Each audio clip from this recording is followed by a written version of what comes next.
Hi guys, I'm Anastasia, the founder of Happy Belly Fish. If you've been following us for a while, then you know that one of our most favorite things is to create new ways to satisfy our cravings in a healthy way. This is what we teach in our online programs, and this is what you can find on all our recipes on YouTube. You might ask, what's wrong with having sushi? Isn't it healthy on its own already? Nowadays, in restaurants, it's very easy also to find vegan options of sushi, for example, if this is the type of a diet that you follow. Very few people, however, pay attention to what is included in the sushi rice. Unfortunately, in many restaurants and takeaways, they use synthetic vinegars and also flavor enhancers. And this is when I started learning to make sushi at home. Maybe you also saw one of other recipes of creating sushi without using the bamboo mat. And in this recipe, we will go one step further. And I'm going to show you how to make sushi with the rice substitute. Together, we will cook today millet sushi. What is millet? Maybe some of you have never heard about it. Millet is called a gluten-free grain, but it's actually a seed. It has multiple health benefits. And just not to get too scientific here, because you're here after food, right? I'm going to keep a link in the description section to an article which talks about what millet is and about its health benefits, and also about who should watch out and maybe consume millet in moderation. Sushi millet as well as sushi rice needs some special preparation. First of all, please make sure that for this recipe or any other recipe that you always soak millet, at least for half an hour. Soak it and then rinse it nicely, and after that cook it. For sushi, we want millet to be a little bit mashed, so we'll take 1 cup of millet and 2 cups of water. We will boil it together until all the water is absorbed in millet. So the millet will become much bigger, it will increase in size, and it will become a little mushy. Make sure that it doesn't burn, so please watch it closely. Usually it takes no more than 15 minutes for millet to get ready. After you've boiled the millet, you want to cool it down a little bit and mix with other ingredients to add special flavor to this.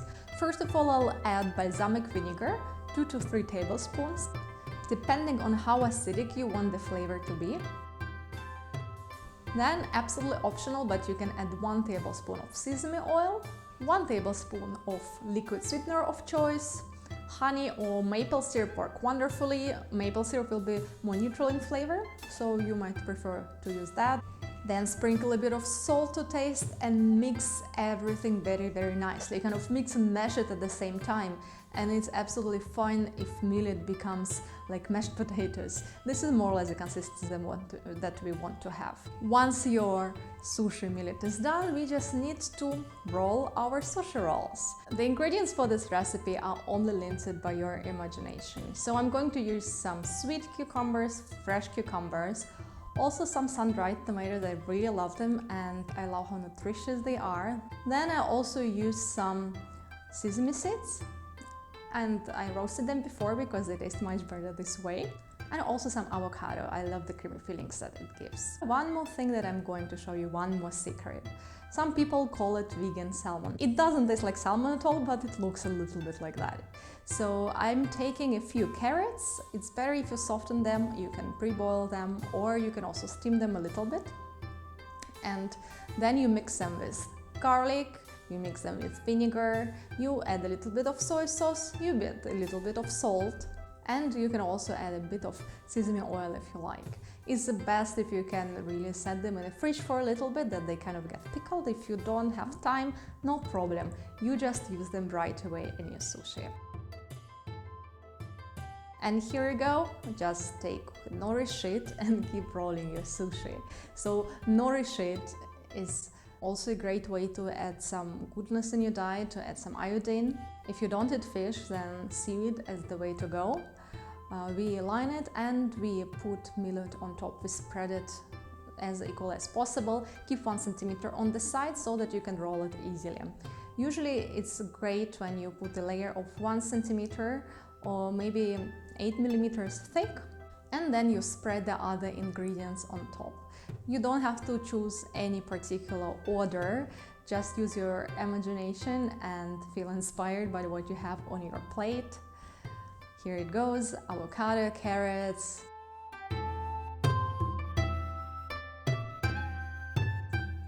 cucumber, sun-dried tomatoes. You can also add some coriander or any greens of your choice, and asparagus also works absolutely great.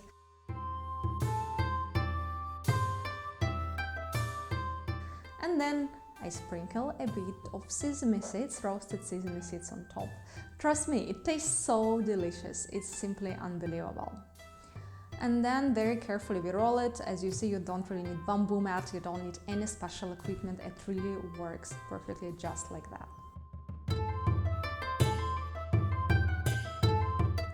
So that it sticks a little bit better, we can put some soy sauce or even simple butter on the border of the nori sheet and kind of make it stick together.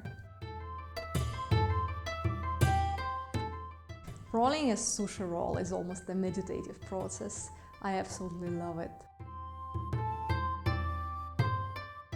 Then we cut it in beautiful thick pieces and arrange it on a plate.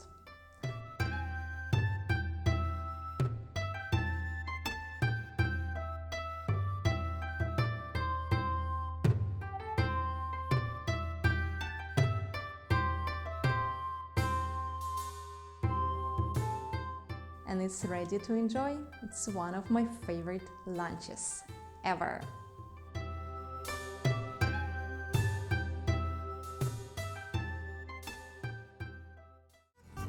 I hope you enjoyed this video. Now, head over to happybellyfish.com and check out some amazing online programs and cooking classes that we are offering together with food experts from all around the world. Eat healthy, keep your belly and taste buds happy.